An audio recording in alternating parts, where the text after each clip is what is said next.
Olá, bem-vindos à Igreja no Mundo, o programa da Fundação AIS ajuda a Igreja que sofre aqui na sua televisão. Eu sou o Paulo White e é sempre um privilégio saber que posso contar com a sua companhia aí desse lado durante os próximos 50 minutos. Porque é uma coisa impressionante que na lógica que não tem lógica e que não entra dentro da razão.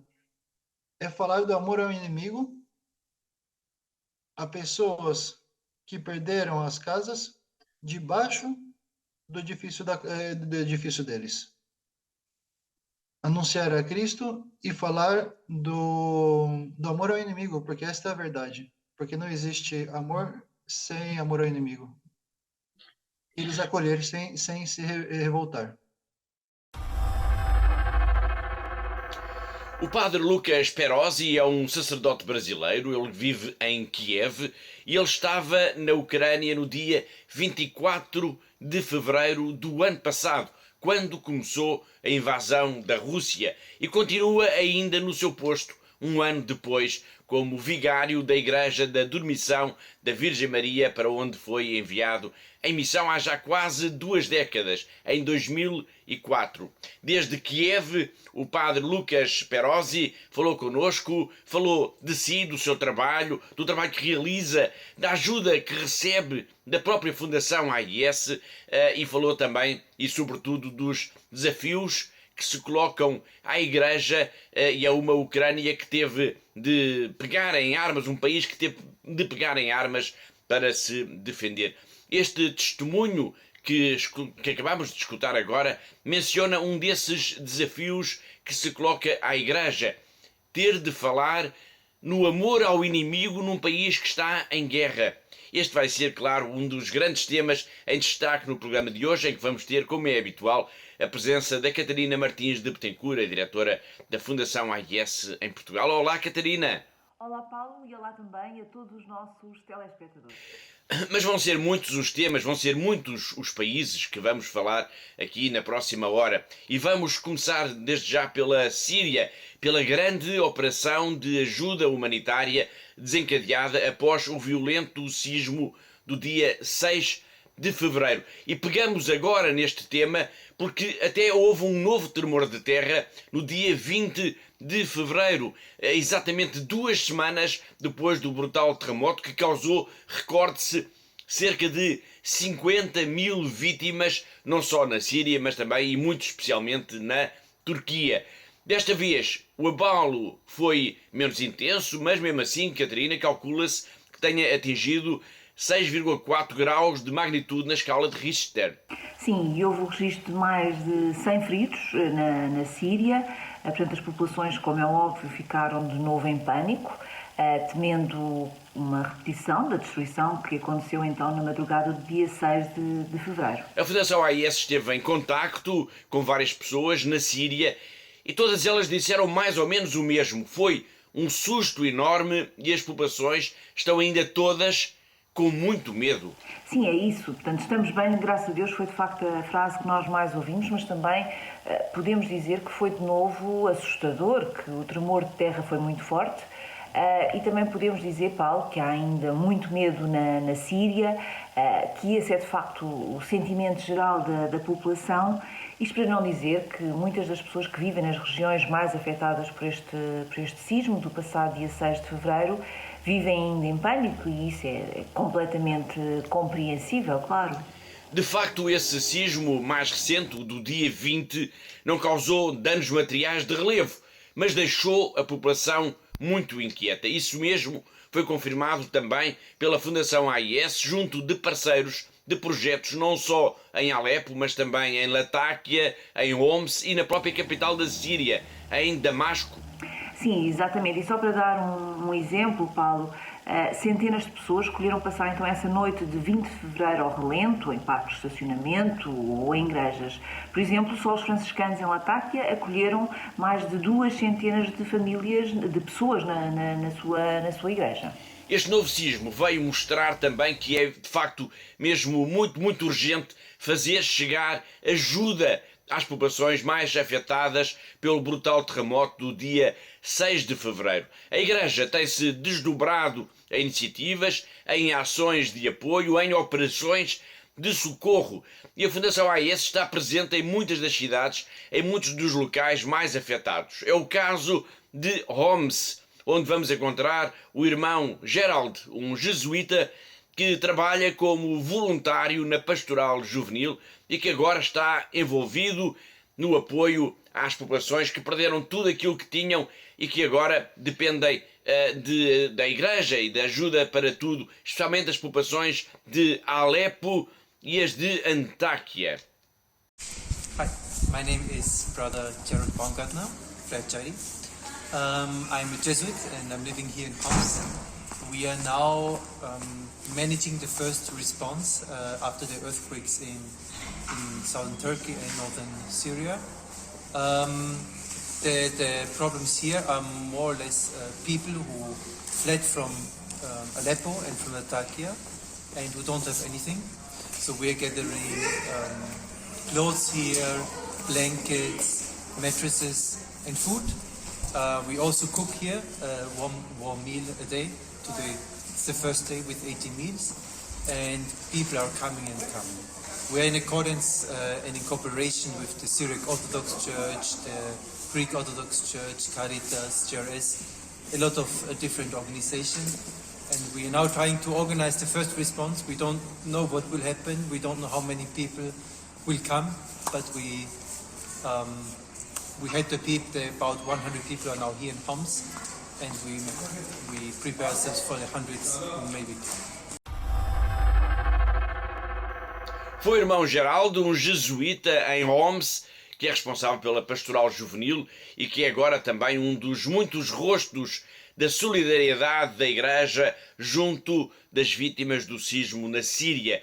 Daqui a pouco vamos ao encontro de outro responsável, neste caso do arcebispo sírio-católico que está em Alepo e que nos vai falar também do sobressalto que as populações estão a viver. Mas para já vamos falar, Catarina, dessa grande operação de socorro que a Fundação AIS lançou a nível internacional em apoio às comunidades cristãs mais afetadas pelo tremor de terra. É importante que os nossos telespectadores compreendam que se trata mesmo de socorro, porque os sírios vivem uma situação de enorme pobreza que se agravou agora com o terremoto.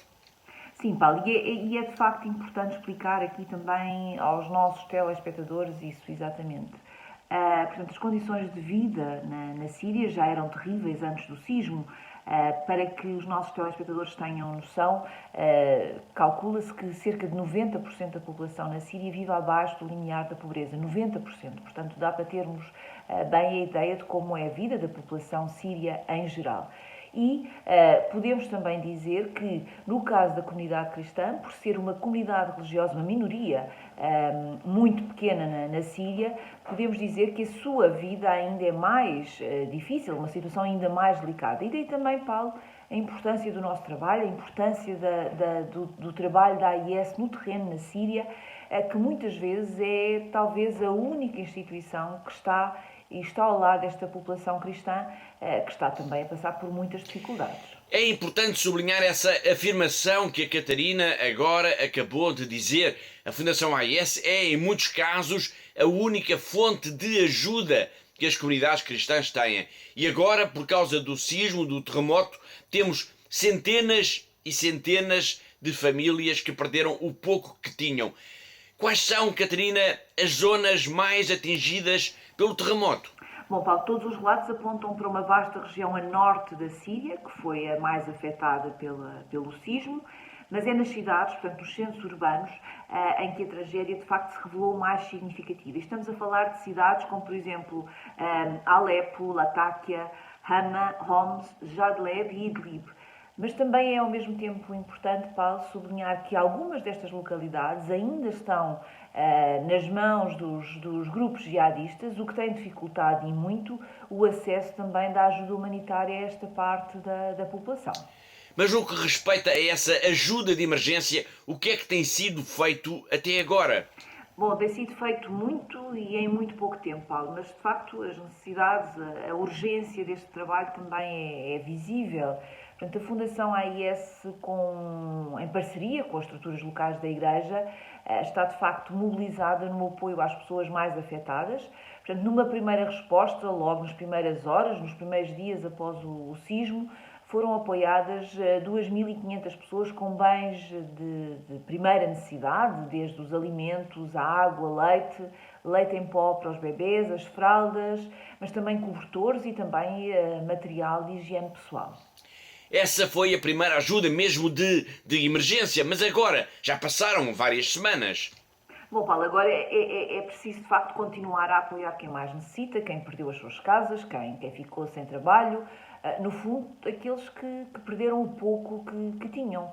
Mas também é necessário olharmos em frente e olharmos para o futuro próximo, e isso significa que estamos já a trabalhar então na recuperação das casas que sofreram danos, mas que com algumas obras, com pequenos trabalhos, é possível recuperá-las e é possível as famílias voltarem às suas casas. Estamos a falar em quantas casas? Sim, já o dissemos aqui na semana passada, Paulo. Portanto, este número, claro, é um número que ainda pode ser revisto, que está a ser trabalhado e está a ser atualizado diariamente, mas numa primeira análise da situação no terreno, verificamos que há cerca de 600 de casas. Portanto, são cerca de 600 casas que, com pequenas obras, com pequenas reparações, é possível que as famílias voltem às suas casas e que voltem, claro, em segurança. Muito bem, percebe-se que esta operação de ajuda de emergência às comunidades cristãs da Síria é algo de facto de muito complexo, porque implica dar ajuda para a sobrevivência a centenas de famílias que ficaram sem nada, mas ao mesmo tempo significa estar já a trabalhar também na recuperação estrutural de casas que possam ainda voltar a ser habitadas. E tudo isto com poucos recursos e junto de uma população que continua assustada, aterrorizada, como nos vai dizer já de seguida Dom Antoine Chagba, o arcebispo sírio-católico de Alepo. La gente sufre del terror, sufre del miedo de este momento tan difícil que está pasando. Realmente no esperábamos este momento del chisme, este momento de la ruina que estamos viviendo. Nosotros queremos su ayuda, queremos que ustedes sean al lado de nuestra Iglesia Católica, que extendió su mano para abrir sus iglesias, sus salones parroquiales, para recibir a la gente damnificada, a la gente que se quedó en la calle, su casa se derrumbó, se quedaron en la ruina. Por favor, ayúdanos, sálvanos. Y sabemos que ustedes son gente de buena fe, de buena intención. Foi o arcebispo sírio-católico de Alepo a apelar à ajuda, ao socorro às vítimas do terremoto. Quem também está a pedir ajuda é o Papa Francisco, que enviou um representante seu para a Síria e também para a Turquia para contactar com as estruturas da Igreja, que estão mais ligadas a organizações que estão no terreno. Quais são essas organizações? São a Caritas, o Serviço Jesuíta aos Refugiados e a Fundação AIS, a ajuda à Igreja que sofre. Um trabalho dos nossos colegas do Rome Reports. Pope Francis has sent a representative to Syria and Turkey from February 17th to the 21st. Italian Archbishop Claudio Gugerotti, prefect of the Dicastery for the Oriental Churches, will be accompanied by the Undersecretary of the Dicastery and his personal secretary. Archbishop Gugerotti will provide spiritual support to the victims of the earthquakes and extend the Pope's closeness to them. As there are no direct flights to Syria, he will arrive via Beirut, and he will visit organizations run by religious groups, such as Aid to the Church in Need, Caritas Syria, and the Jesuit Refugee Service. The delegation will also visit Damascus and meet with Catholic and other denominational patriarchs and bishops. Ajuda, esta passou a ser quase que uma palavra prioritária na Síria. É preciso ajudar as pessoas, é preciso ajudar as famílias que perderam o que tinham por causa do terremoto, mas é preciso não esquecer também todas as outras, as que perderam também casas, trabalho, familiares e amigos durante os longos anos de guerra na Síria. Estamos já a falar em mais de uma década. É o caso de um casal surdo-mudo. É a história de Shiraz e Coco. Têm ambos meia idade. Ele chegou a ter até uma oficina de automóveis, mas agora tem de lavar pratos num restaurante. Ela conseguiu trabalho num ateliê de costura e dá graças a Deus por isso. Só assim, com muito pouco, eles conseguem fintar a fome de todos os dias. Esta história, os depoimentos que vamos escutar já de seguida, foram gravados antes do Natal. Shiraz e Coco estavam no limiar da sobrevivência, da dignidade. Dependiam quase de tudo para sobreviver da ajuda da paróquia, da ajuda da Fundação AIS. Imagine-se agora como é que eles estarão.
E vamos da Síria, onde a terra tremeu e deixou um vasto rasto de morte e de destruição, vamos até à Nigéria, para retomar a história de que já falámos aqui na semana passada, do rapto há 5 anos de uma jovem cristã, Leah Sharibu.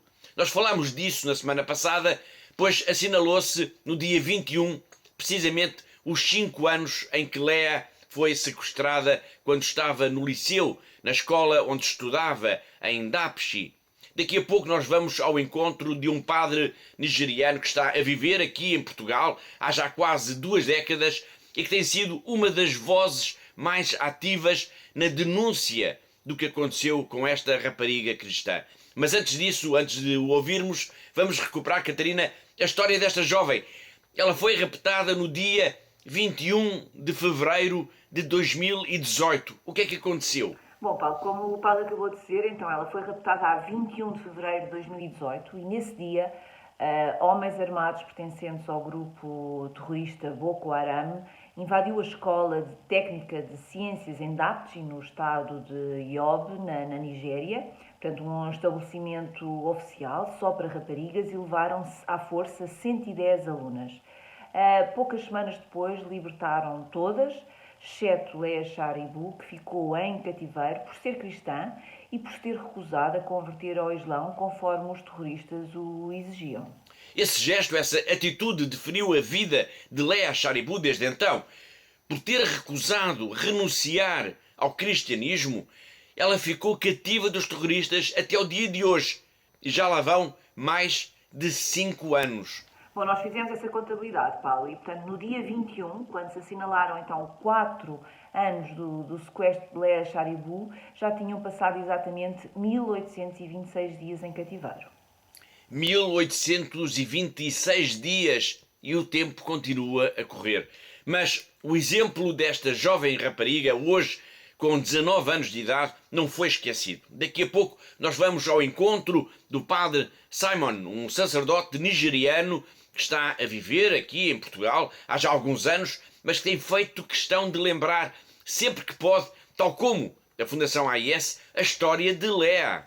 É verdade, e a Fundação AIS não tem deixado de facto passar todas estas datas significativas da vida desta jovem, da Leah, como foi agora o dia do seu rapto, mas também, por exemplo, os dias do seu aniversário. Portanto, fazemos questão de relembrar estas datas exatamente para que o mundo não esqueça esta rapariga que tem sido tão corajosa, que é a Leah Sharibu.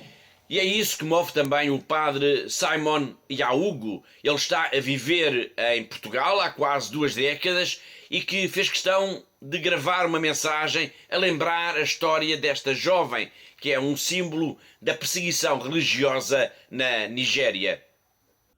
Olá, Leah Shaibu. Sou Padre Simon. Trabalho nas paróquias de Nogueira e Lomar.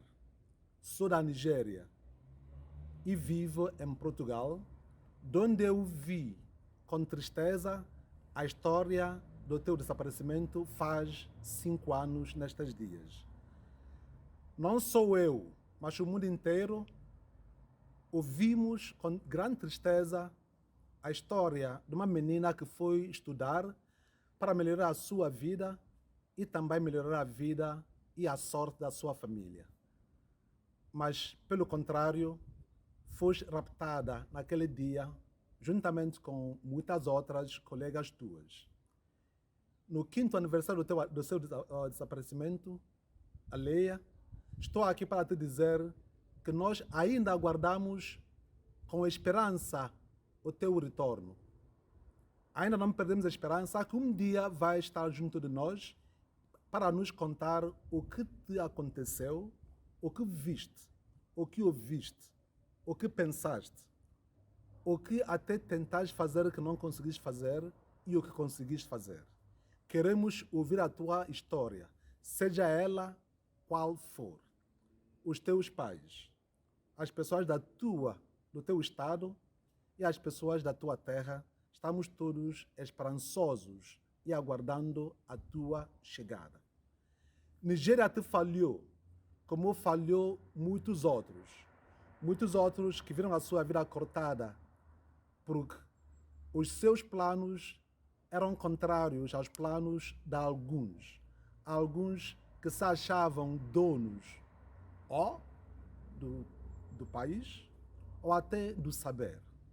Mas nós sabemos que Deus é que está acima de todos, é que Ele é o verdadeiro dono de tudo e de todos nós. Este é Deus que te acompanhou e que te acompanha ainda, porque nós esperamos que ainda estás viva.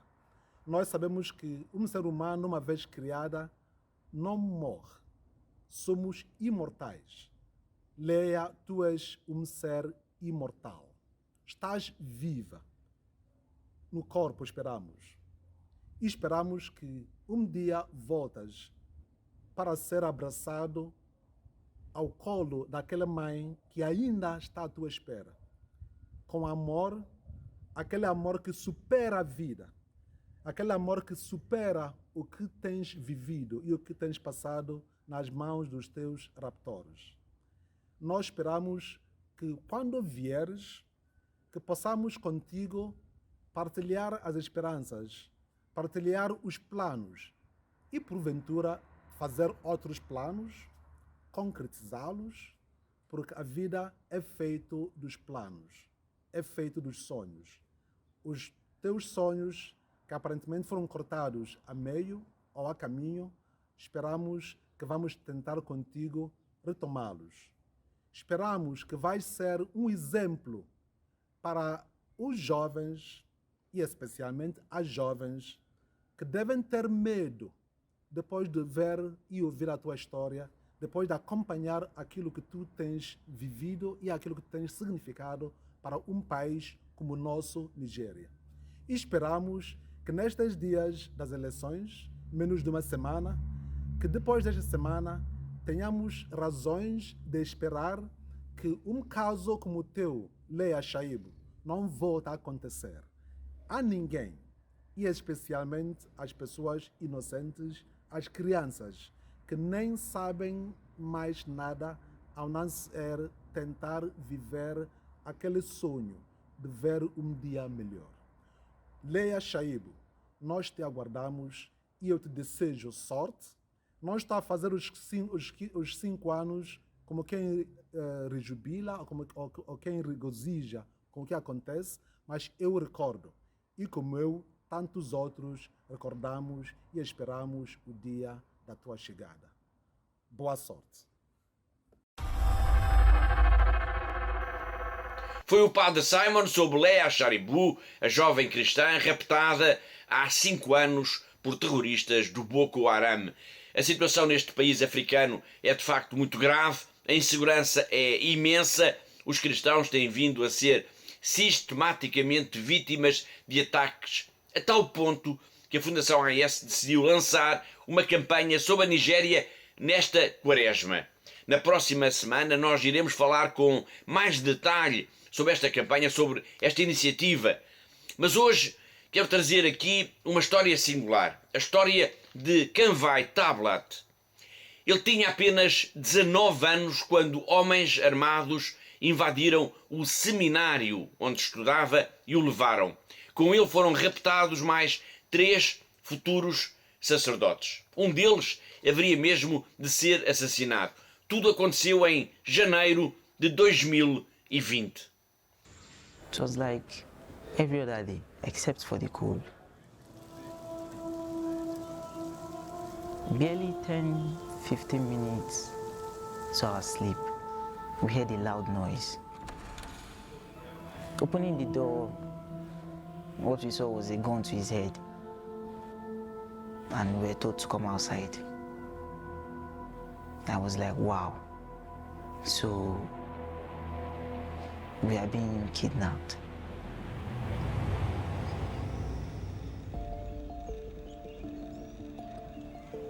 My experience at the kidnappers then, it's not something anyone would wish for his enemy.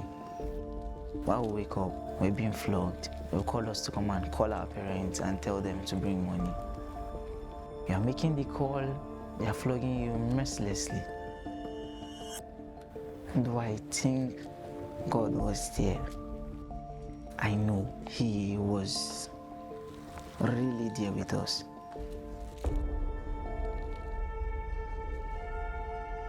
And then Michael was trying to talk to this Muslim brother about the 2 faiths.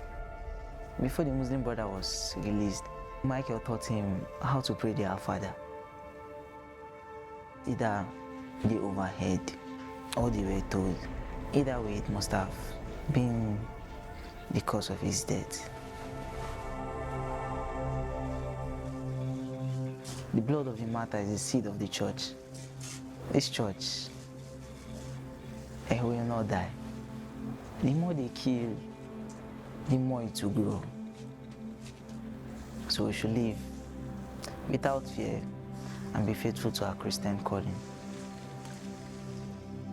The Martyrs Adoration Center in the Diocese of Sokoto will help bring to minds of Christians who have died for this faith.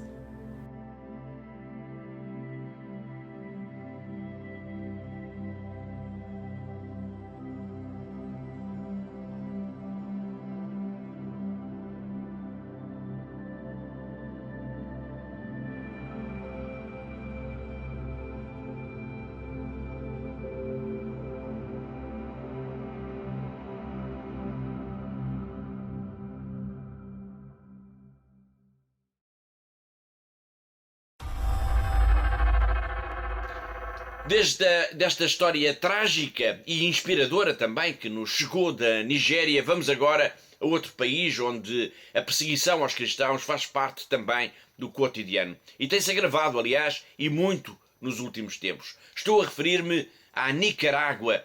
Falámos aqui deste país na semana passada a propósito da condenação do bispo de Matagalpa, Dom Rolando Alvarez, a 26 anos de prisão. Uma condenação que ocorreu pouco depois da expulsão do país de cerca de 200 pessoas, entre as quais vários sacerdotes e também seminaristas, todos acusados de atividades conspirativas contra o Estado. Foram todos deportados para os Estados Unidos. O Papa Francisco já manifestou a sua tristeza e preocupação perante tudo isto. Já lá iremos. Para já, Catarina, há notícias inquietantes sobre Dom Rolando Alvarez. Sim, Paulo, inquietantes é de facto a palavra talvez mais correta para descrevermos este caso. Portanto, desde que foi condenado então a 26 anos de prisão, pouco se sabe do que está a acontecer com Dom Rolando Alvarez, mas segundo o Jornal da Nicarágua, ele terá sido colocado então numa cadeia onde estão alguns presos políticos e estará numa cela de máxima segurança considerada como El Infernillo, porque estará provavelmente às escuras e com temperaturas que muitas vezes atingem os 40 graus. Daí o nome de Inferno a essa cela onde está agora o bispo de Matagalpa. Como eu disse há pouco, o Papa Francisco já manifestou também a sua tristeza e preocupação pelo que está a acontecer com Dom Rolando Alvarez, como os nossos colegas do Rome Report se vão contar já de seguida numa peça onde, Catarina, se chama a atenção também para outros casos de outros bispos que estão ou que estiveram também na prisão. Sim, é o caso do bispo de Xangai, na China, que está preso desde 2012, ou, por exemplo, até o cardeal emérito Hong Kong, que também chegou a ser detido em 2019 por ter participado num movimento pró-democracia, ou ainda, por exemplo, do caso do cardeal Van Thuan, o cardeal vietnamita que esteve 13 anos em prisão e cuja beatificação, como sabemos, está a decorrer neste momento. Obrigado, Catarina. Esses são, de facto, alguns dos bispos que estão ou que estiveram presos e que agora vamos recordar num trabalho dos nossos colegas do Rome Reports a propósito da condenação do bispo de Matagalpa, Dom Rolando Alvarez, a 26 anos de cadeia pelo regime da Nicarágua. The news of Nicaraguan Bishop Rolando Alvarez's recent 26-year prison sentence has caused great sadness in Rome. Le notizie che giungono dal Nicaragua mi hanno addolorato non poco e non posso qui non ricordare con preoccupazione il vescovo di Matagalpa, Monsignor Rolando Alvarez, a chi voglio tanto bene.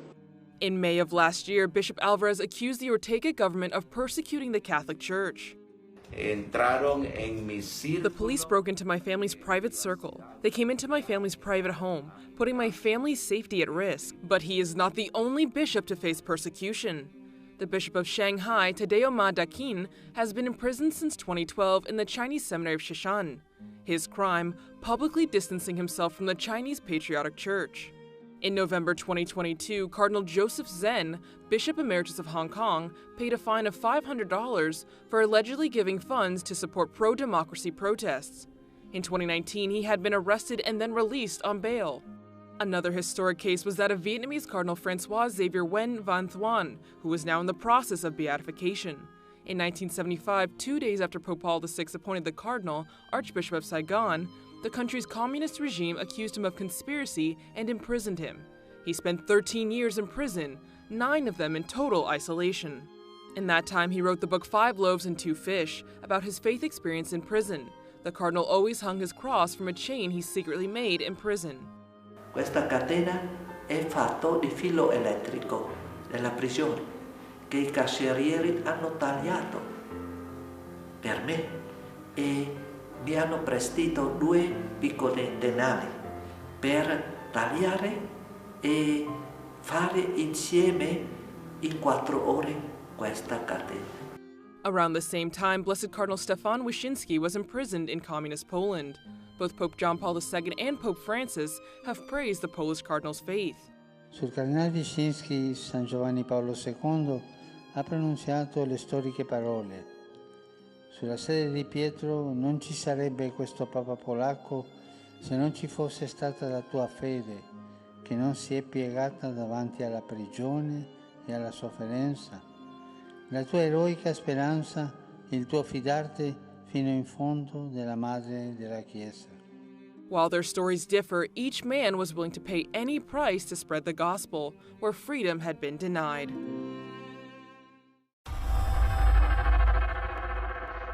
Destas histórias de bispos que enfrentaram a prisão, alguns dos quais na China, é tempo de irmos precisamente até lá, até à China, ao encontro do nosso correspondente em Macau, o jornalista José Miguel Encarnação. Todas as semanas ele traz-nos sempre um olhar muito especial sobre a vida da Igreja nesta região também tão especial do globo. A Diocese de Macau realizou ontem, nas missas dominicais, um segundo peditório cujo dinheiro será enviado para as vítimas dos terremotos da Turquia e da Síria. O montante será entregue à Caritas de Macau, que depois irá reenviar os montantes, o dinheiro, para as Caritas dos países da Turquia e da Síria, para assim depois fazer chegar ajuda humanitária a todas as vítimas dos terremotos que afetaram gravemente aqueles 2 países. Esta já não é a primeira vez que a Igreja em Macau se reúne para iniciativas de solidariedade a nível internacional, para vítimas não só de catástrofes naturais, mas também de guerras. Mais uma vez, a Igreja Católica em Macau apoia-se na ajuda da Caritas, cuja rede internacional é por todos subejamente conhecida e garante que os fundos chegam a todos os necessitados.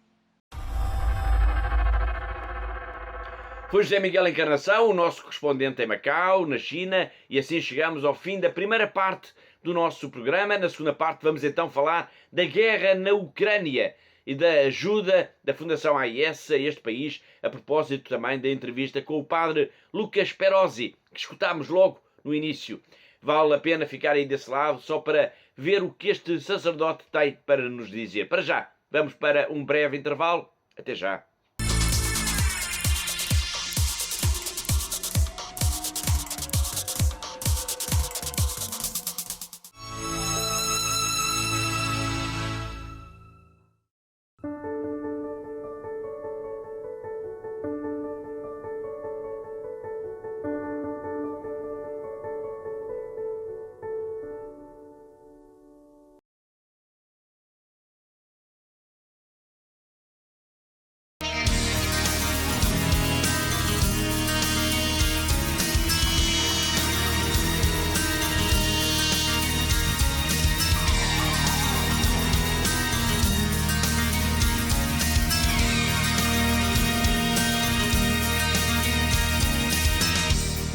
Spokój tutaj mam, czuję w Tobie cały świat. Twego serca ruch, jak muzyki rytm, bezpieczeństwo dajesz mi.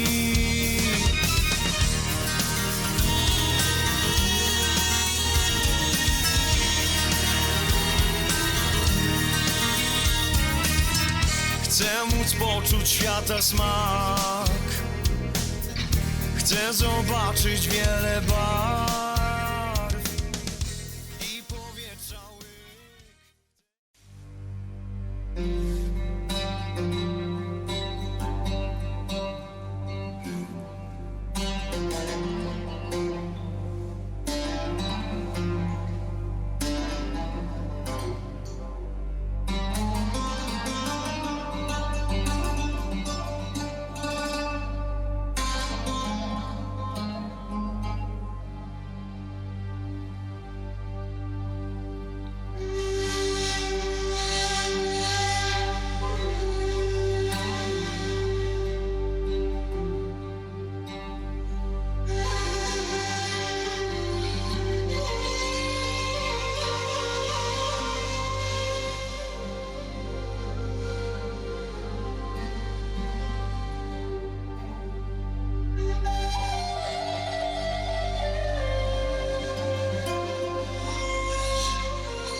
Jezebel.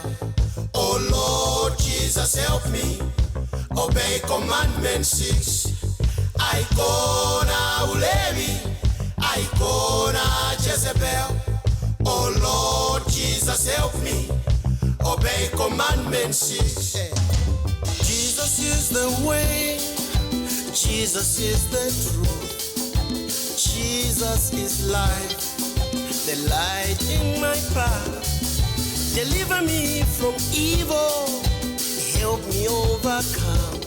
Oh Jesus, oh Jesus, oh Jesus, oh Jesus, yeah. I can say, Jezebel. Oh Lord Jesus, help me. Obey commandment 6. I can sing. Ultimate end will depend on our decisions. Choosing truth or not with its power and precision to set us free responsibly for the fullness of love to the end. Set me free, yeah. Our ultimate end will depend on our decision. Choosing truth or not with its power and precision to set us free responsibly for the fullness of love to the end. Set me free, yeah. Deceit and deception. We need divine protection. Divine protection. Deceit and deception. We need divine protection. We need divine protection. Deceit and deception. Rescue me. We need divine protection. We need divine protection. Deceit and deception. Rescue me. We need divine protection. We need divine protection. Oh, Kyrie.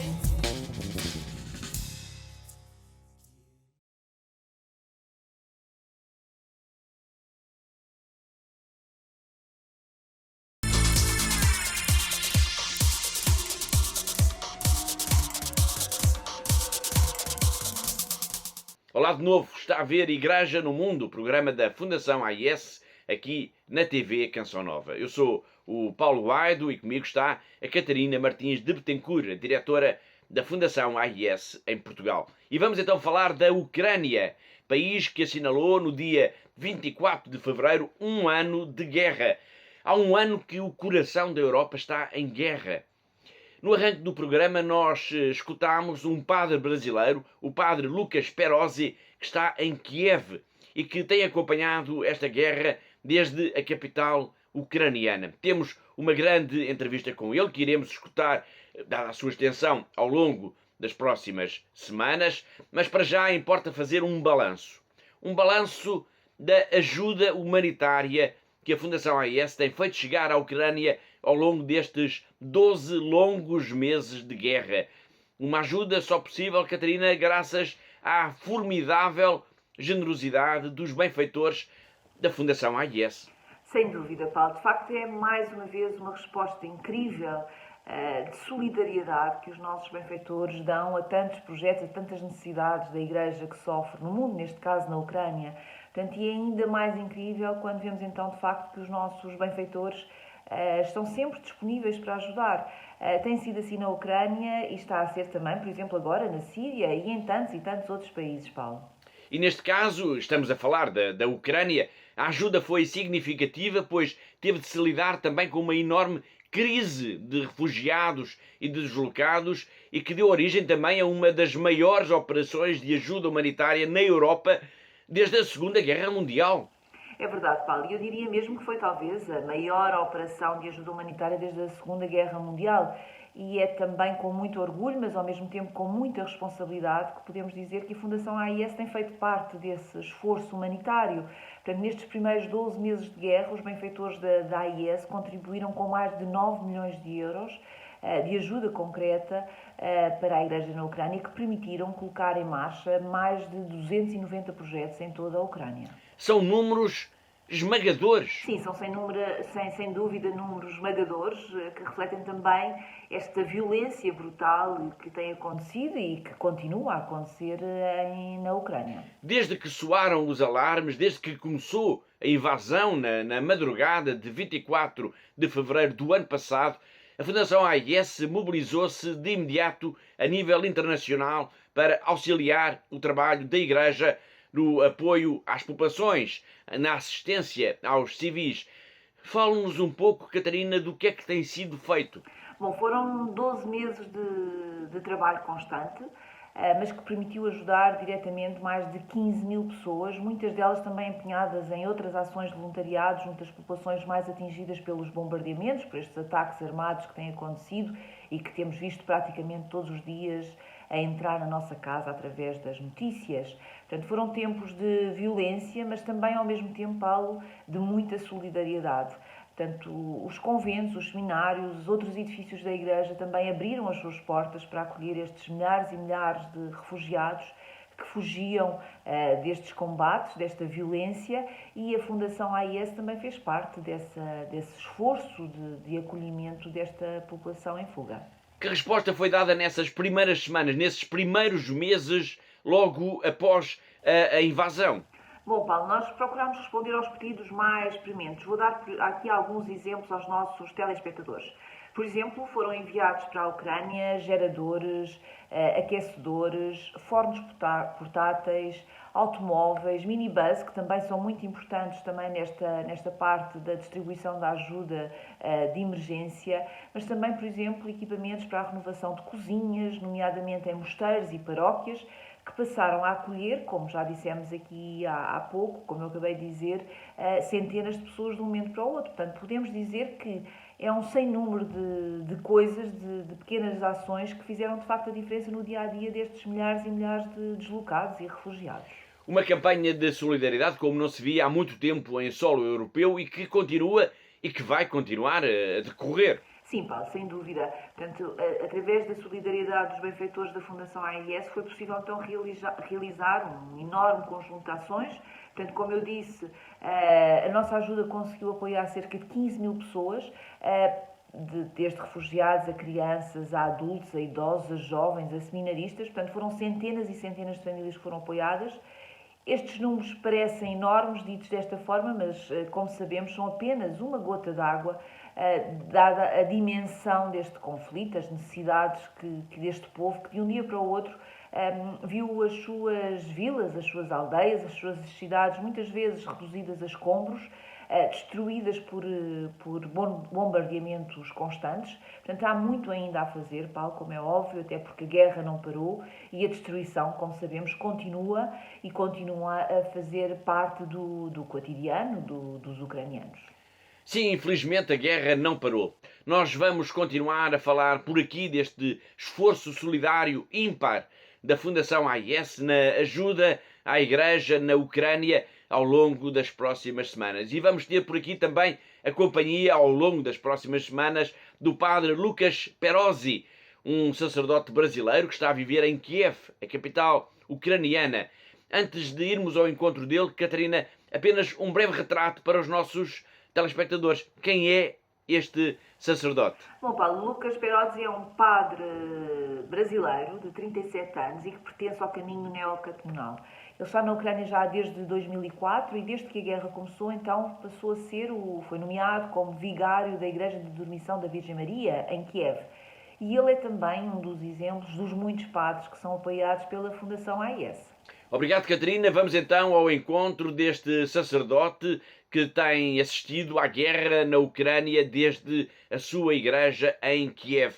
Nós vamos exibir esta entrevista, que é longa, durante as próximas semanas, mas hoje quero chamar a vossa atenção para dois momentos especiais que selecionei. Um deles em que o padre Lucas fala da cidade de Mariupol, a cidade mártir que foi completamente arrasada. O padre Lucas tem um amigo polaco que acolheu na sua casa uma jovem que vivia em Mariupol. E sempre que o padre Lucas se encontra com ele, que vai à sua casa, essa amiga fala com ele, desabafa, chora. É porque há memórias que nunca se apagam. Olha, eu tenho uma amiga de Mariupol, que é minha amiga, por quê? Porque ela fugiu de Mariupol da guerra e foi para a Polônia. E ela vive, ao mesmo tempo trabalha também na casa de um amigo meu, na Polônia. E quando eu vou lá na casa desse amigo, eu sempre vejo ela. E quando ela me vê, ela sempre quer conversar comigo, porque eu sou ucraniano e converso sobre a Ucrânia com ela. E ela sempre chora e sempre olha para mim e fala: meu Deus, acabou a vida de antes, já não volta. Eu já não tenho mais cidade, eu não tenho mais nada, eu não tenho mais família, não tenho mais ninguém. A minha mãe está comigo. E é verdade, não é fácil, mas não é fácil aqui para ninguém também. Quanta gente aqui em Kiev está? E Kiev está cheia de novo. E a maioria são pessoas que vieram do leste. Muita gente que veio do leste. O padre Lucas Perosi, um sacerdote brasileiro em Kiev, está a falar-nos das memórias dolorosas de uma jovem que viveu em Mariupol, uma das cidades mártires desta guerra na Ucrânia. Uma guerra que começou há um ano e que não tem, para já, fim à vista. Uma guerra que, como ele nos vai dizer já de seguida, está a deixar todas as pessoas nervosas. Está a fazer até aumentar os níveis de agressividade e os casos de suicídio. As pessoas estão muito nervosas. Você nota simplesmente ao dirigir na cidade a agressividade das pessoas. Ou você também nota uma depressão, um aumento da depressão muito grande, porque está cada vez mais aumentando o nível de suicídio. E tudo isso é por causa da guerra. E tudo isso é por causa do estresse que as pessoas estão vivendo por causa da guerra. Estamos a escutar o padre Lucas Perosi, um brasileiro do Caminho Neocatecumenal que está em Kiev. Ele é o vigário da Igreja da Dormição da Virgem Maria. Nesta entrevista havia uma pergunta que, claro, não podia deixar de ser colocada. Como é que um padre fala do amor aos inimigos num país que está a ser invadido, que está a ser bombardeado? Como é que se fala no amor aos inimigos a pessoas que perderam familiares e amigos e vizinhos? É uma coisa bem esquisita, uma sensação uma coisa bem esquisita de explicar tudo isso. Uma coisa que eu percebi, graças à guerra e a nossa praxis também, que tivemos com refugiados e com pessoas que perderam casas, que a verdade nós temos dentro. Não no sentido que eu possuo a verdade, mas que eu consigo discernir onde está a verdade, independentemente se eu sou cristão ou não, se eu sou cristão ou se eu sou ateu. Que Deus nos fez, escreveu dentro de nós, no íntimo do nosso coração, o amor. Por que eu estou falando isso? Porque é uma coisa impressionante que na lógica que não tem lógica e que não entra dentro da razão. É falar do amor ao inimigo, a pessoas que perderam as casas debaixo do edifício deles. Anunciar a Cristo e falar do amor ao inimigo, porque esta é a verdade. Porque não existe amor sem amor ao inimigo. Eles acolherem sem se revoltar. Então, não sei se vai vir gente para a igreja mais. Foi o padre Lucas Perosi, que está em Kiev, na Ucrânia. Na próxima semana nós voltaremos ao seu contacto para continuarmos a assistir então a esta entrevista, esta longa entrevista que temos preparada para si e que vai nos ajudar a fazer também um retrato da situação neste país que está em guerra no coração da Europa. E assim chegamos ao fim do nosso programa, ao fim do nosso tempo. Resta-me agradecer a colaboração da Catarina, a diretora da Fundação AIS em Portugal, assim como de todos os que ajudaram a produzir, a editar e a levar até si este programa. E já sabe, eu conto consigo sempre aí desse lado na próxima semana. Até lá, se Deus quiser.